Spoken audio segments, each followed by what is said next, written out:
Ovo je MJ televizija, mi vas se ekskluzivno javljamo tako iz Petrovog sela. Zapravo javljamo se sa jedne poljane u Petrovom selu gdje se nalaze leševi, gdje se nalaze posmrtni ostaci ljudi koji su bili u čuvenoj hladnjači. Ovo nije jedina masovna grobnica koja je pronađena na našoj teritoriji.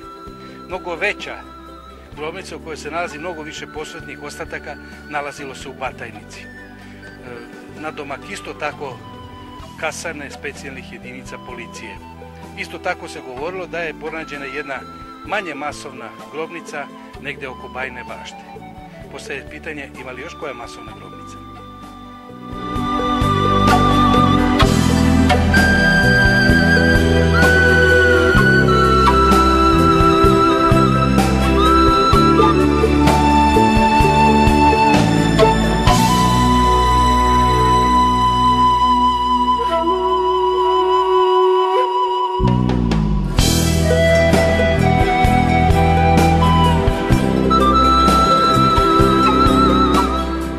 Kao što smo rekli, 11. oktobra ovdje više neće biti ovih grobova i neće biti ovih posmrtnih ostataka ovih ljudi sa Kosova.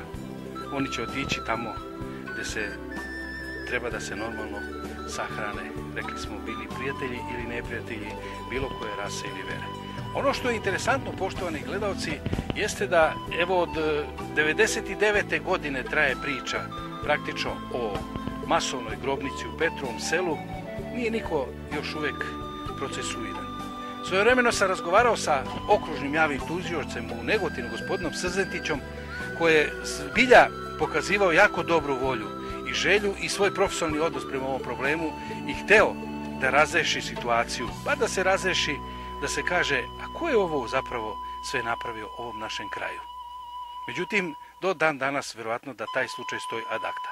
Kažem, u Hagu Milošević pokušava da odgovori na pitanje da su ovi leševi vjerojatno po njegovim tvrđima sami se ovdje smestili, kako to Milošević ume da se brani, ili su ih možda sami Albanci doneli.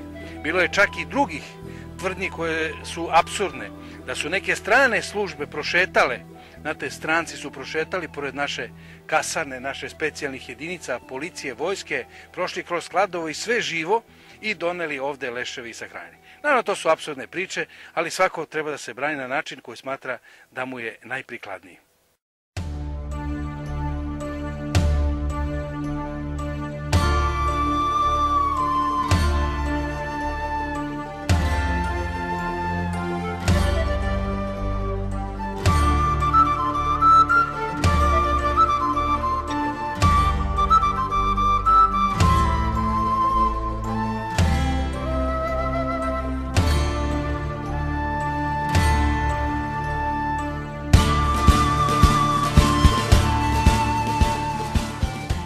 Interesantna je, poštovani gledalci, i sama priča kako je u javnost, kako je zapravo svetska javnost doznala za postojanje pre svega hladnjače, a zatim i za postojanje ove grobnice u kojoj se mi upravo nalazimo i gdje se nalaze posljednji posmrtni ostaci koji će uskoro biti prebačeni na Kosovo.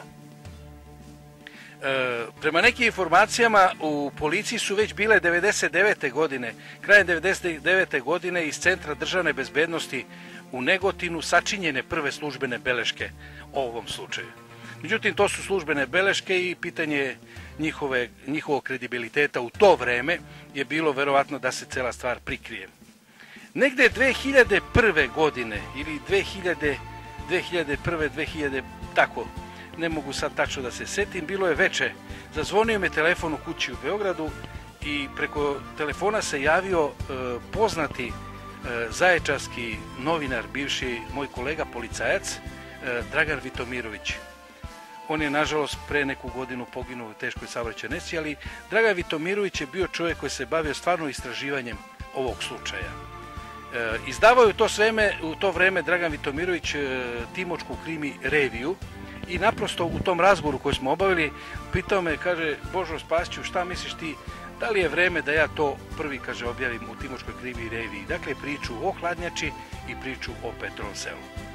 Naravno da sam smatrao da je vreme da se to objavi, jer sam mislio da bolje da objavi neka mala solidna lokalna novina, televizijska stanica, nego da ovdje dođe CNN pa da pravi od toga cirkus koji nam više nije trebao. Naravno, Dragan Vitomirović se složio sa mojim nekim sugestijama i taj razgovor se završio tako što je nakon nekoliko dana u Timočkoj krimi reviji prvi put objavljena priča i fotografije o hladnjači i o ovoj grobnici gdje se mi upravo nalazimo, dakle masovnoj grobnici u Petrovom Selu.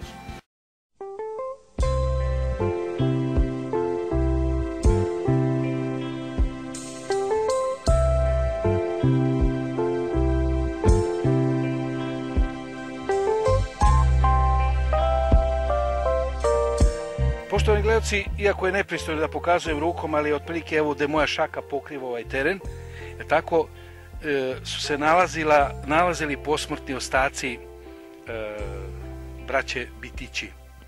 Dakle, to su bila tri brata Albanca američkog državljanstva. Dakle, to su bili Amerikanci, Albanci, Šiptari koji su došli nesrećnim slučajem iz Amerike, jel tako, na Kosovo, baš u vreme kada su trajali veliki sukobi.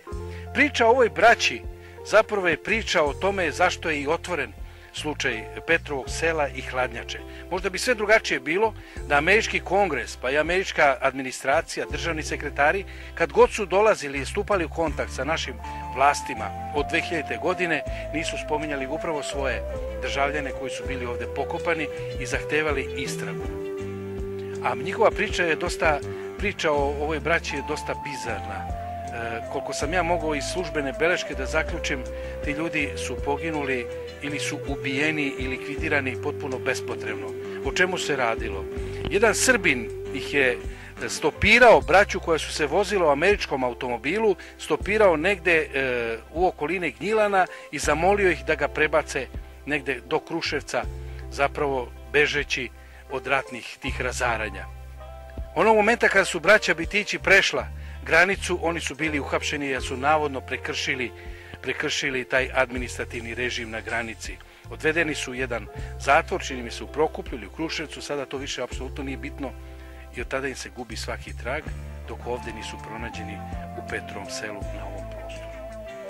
Oni su među prvima identifikovani i među prvima su predati svoje porodici i ja mislim vjerovatno da su njihovi posmrtni ostaci i preneti u Ameriku gdje su sahranjeni. O tome su svojevremeno izveštavale i američke stanice. Ovi drugi jadnici ili lica koja se nalaze u ovim grobovima, za njih nema ko da interveniše.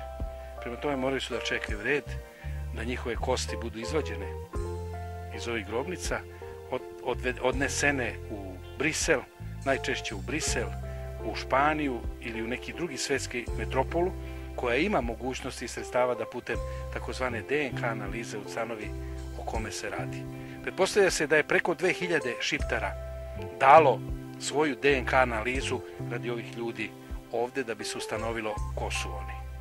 Priča o Petrovom Selu i ovim grobnicama naravno ne može se ovdje završiti. Ona će vjerojatno završiti na nekom sudu ili će vjerojatno završiti u Hagu sa Miloševićem. Ali ona priča koju smo mi htjeli da vam ispričamo je priča koju često puta vidimo i na našim televizijskim ekranima. A to su veliki broj Srba sa Kosova, nekoliko hiljada Srba sa Kosova, koji u Beogradu i drugim gradovima Srbije nose fotografije svojih najbližih koji su negdje nestali na Kosovu. Nema ih. Nema ih praktično već 5-6 godina. Porodice ko porodice se nadaju da su oni možda živi ili ako nisu živi, onda se nadaju da će poput ovih Albanaca koji su eto na kraju bar u nekom ritualnom smislu prebačeni na svoju zemlju, da će i srpski leševi, da će srpski ostaci, posmrtni ostaci Srba biti predati porodicama. Možete li zamisliti, dragi gledaoci, koliko se tek na Kosovu nalazi ovakvih nepoznatih grobnica u kojima se nalaze Srbi? A to je cena rata.